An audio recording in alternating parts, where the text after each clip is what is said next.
Alright, so let's begin. Sorry, well, managed to get this working for once. Let's present. So, today let's see, will be concerning Vietnam's origins and rise to independence. So we'll be covering how Vietnam came to be, how Vietnam managed to stand up to the French, and a little bit of its backstory to explain why Vietnam has to go through what it has to go through. And concerning we'll be focusing on three direct reasons for its rise to independence, and that would be foreign rule, the leaders, and World War II. So let's first have a look at foreign rule and its impact. So a little backstory on Vietnam's history. Basically, China ruled Vietnam for around 1,000 years before they finally gained independence in AD 938, and even then, it was under constant invasion from the Chinese. This began to change once we hit the 18th century, where Europe and the West, or basically the Western world, began to take interest in Asia, and particularly France began taking interest in Indochina. Yeah. France. So basically, in the year 1885, it was the French Indochina War, in which China lost, and basically both of and Laos were both given to France. And in 1893, France established the Indo-Chinese Union by combining both Vietnam, Cambodia, and Laos. Sorry, wasn't mapped that very well. And next,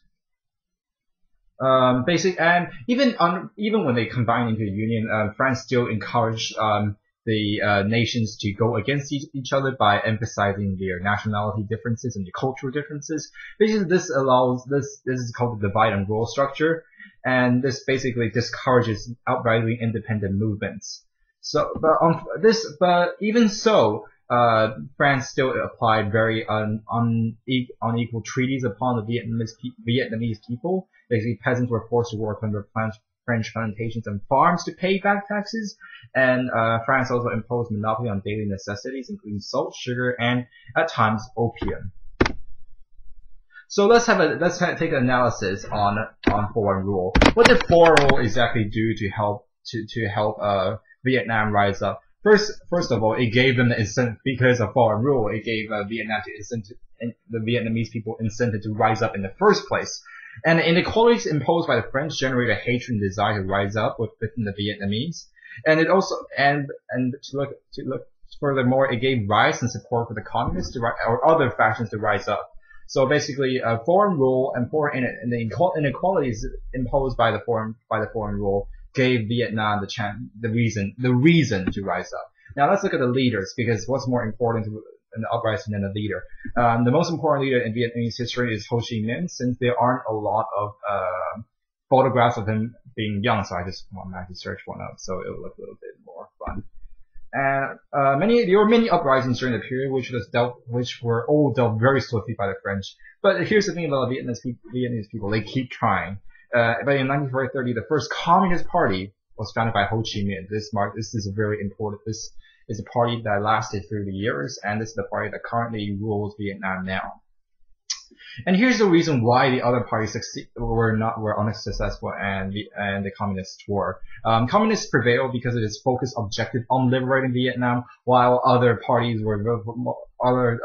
independence parties were more focused on allying themselves either with the French or the Chinese. The communists were really focused on just gaining independence, and it's because of this ideology it gained unity and its unity of the peasants. It mainly gained support of the common folk, and this is where the Vietnamese started out. But it's also important to note that the communists weren't the only nationalistic organization around. The Cao Dai, which is the third biggest religion in Vietnam, managed to gain some power, but it unfortunately split in 1946, with most of the members allying themselves with the French. There was also the Hoa Hao, and they managed to even secure the private army, but unfortunately it also split in 1947, with most of its party members allying themselves with the French.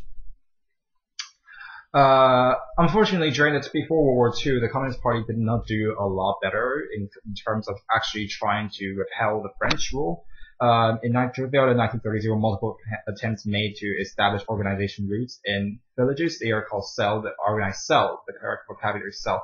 Try to organize cells in villages, but once France caught wind of the incident, they were wiped out really quickly. And after a particularly unsuccessful attempt, Ho was banished out of Vietnam, and where he's exiled to China, where he was most certainly influenced by influenced by the communist uprisings in China as well. He returned in 1940 only to be crushed again. So let's have a look. At has a little analysis on leaders. So Ho Chi Minh's determination and ability to garner support of the common people allowed communists to survive despite his multiple failed uprisings. And Ho Chi Minh was the one who created the communist ideology in Vietnam, so that's particularly important. So the leaders are important in terms of allowing the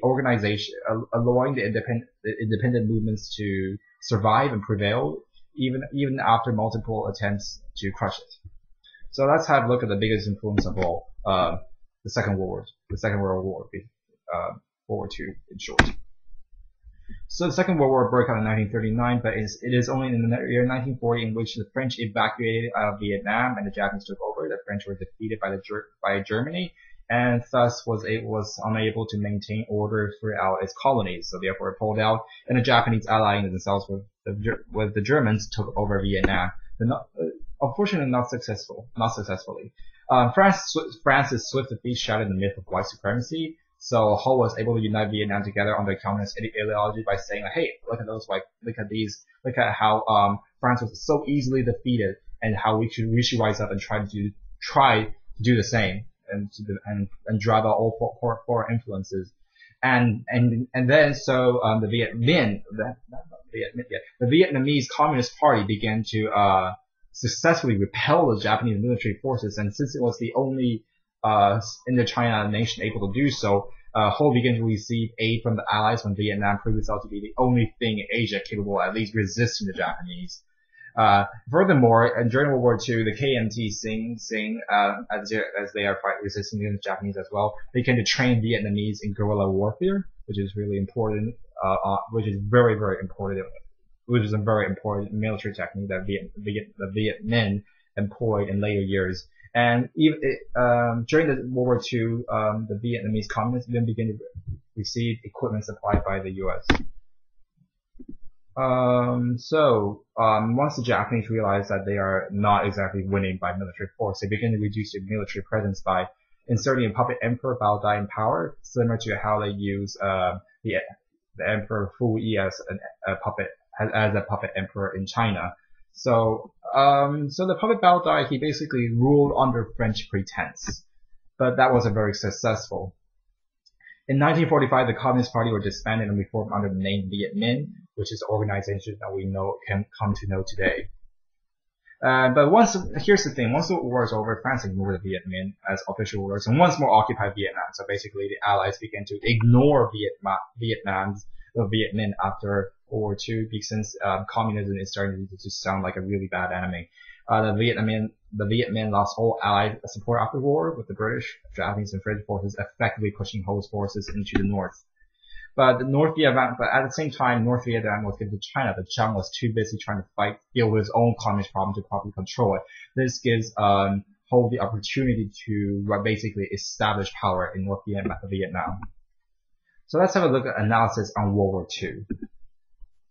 So France's defeat at the hands of Germany allowed communists to once more rise to power after multiple defeats under French rule before World War II.